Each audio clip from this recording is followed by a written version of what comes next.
A lot of times when doctors ask questions, they actually know the answer. It's best if you're just honest and upfront. This is You Heard It Here with Dr. Gary, and you're watching Earwax Removal Vlog number 85. In this episode, we're going to look at a patient who swears they were not using Q-tips. As we look down the ear canal, that earwax really does look like it's compressed in the middle and extends further along the ear canal walls, suggesting that something, oddly shaped like a Q-tip, was put in the ear to push the wax further back. This patient's reporting a little bit of pain and discomfort in the ear, and as we remove that wax, we see some white debris. Now, this could be the sign of an ear infection or something else going on, or it's the end of the Q-tip. Let's take a look and see what happens when we get this all to come out.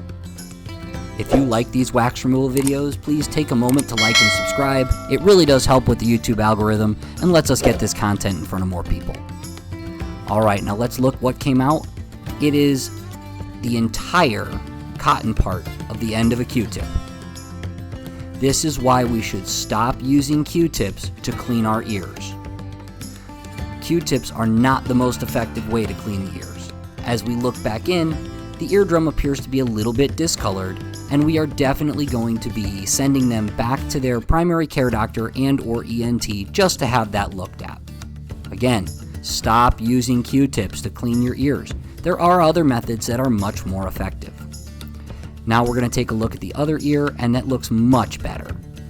This has been You Heard It Here with Dr. Gary. Thank you for watching this short earwax removal video. I look forward to seeing you in the next video.